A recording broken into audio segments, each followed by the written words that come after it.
São várias instituições de ensino superior em campus e região, produzindo informação e conhecimento de qualidade.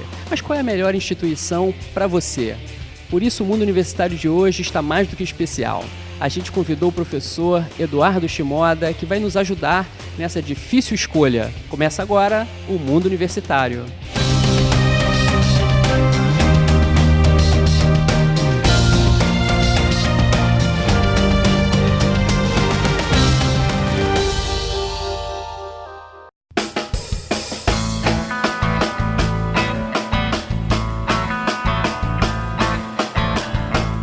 A escolha da instituição de ensino superior é sempre um dilema para aquele que almeja entrar no mundo universitário.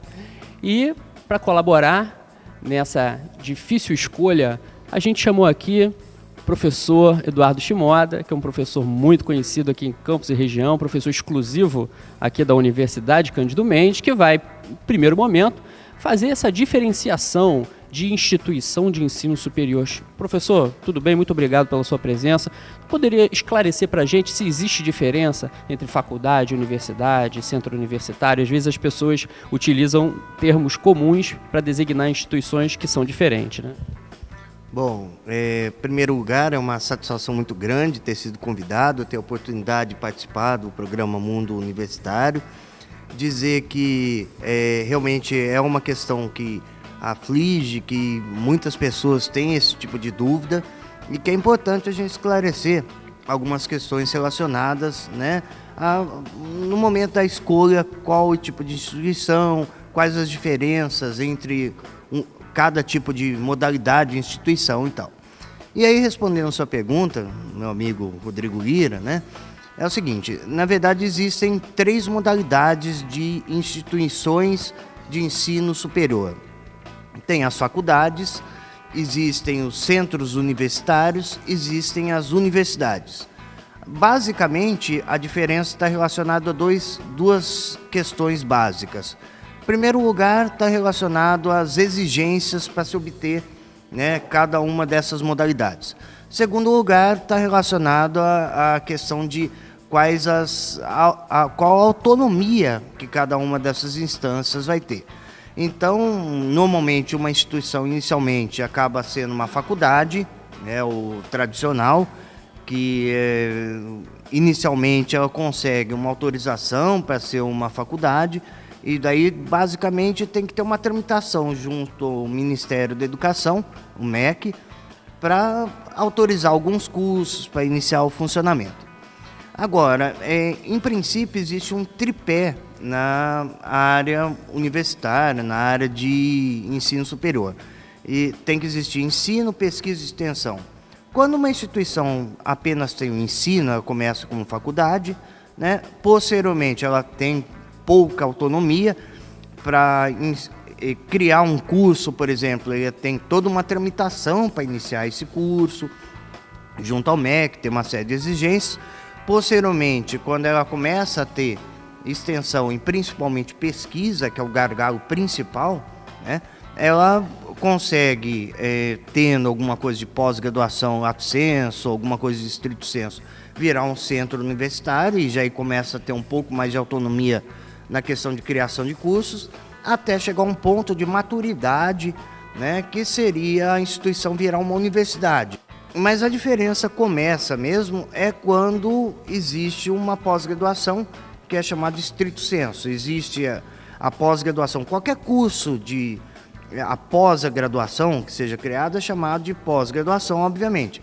Agora, existem as modalidades lato sensu e estrito sensu. Lato sensu é especialização, aperfeiçoamento, de acordo com a carga horária, algumas características. Tem o MBA, que é uma modalidade também de lato sensu, mas essas, inclusive, são a pós-graduação lato sensu é uma das poucas que não tem uma regulamentação, uma avaliação, monitoramento para atribuir nota, para verificar o grau de qualidade. Existem algumas exigências, mas não é nada assim que é tão regulamentado, tão exigente. Agora, a pós-graduação estrito sensu, que seria um mestrado, um doutorado, tem uma série de exigências muito maiores. E aí precisa haver não que os outros tipos de pesquisa não sejam sérios, mas nesse caso existe um crivo da CAPES, né, que é um órgão ligado ao Ministério da Educação, que daí sim existe uma exigência muito forte, uma série de critérios, né, que exigem que a instituição, por exemplo, ela tenha um grupo de professores mais bem qualificados quanto à titulação. Nas regiões norte e noroeste fluminense, existem pouquíssimas instituições que têm mestrado. Na realidade, assim, são as públicas e mais a Universidade de Cândido Mendes, a unidade de campus, e que tenha doutorado, na verdade, nas regiões norte e noroeste fluminense só tem na Cândido e na UENF. Então, realmente, a gente vê que não é uma coisa assim, sob o ponto de vista contábil direto, lucrativo, senão qualquer um gostaria de ter, porque em termos de status, em termos de retorno, de forma indireta, é muita vantagem. O que acontece?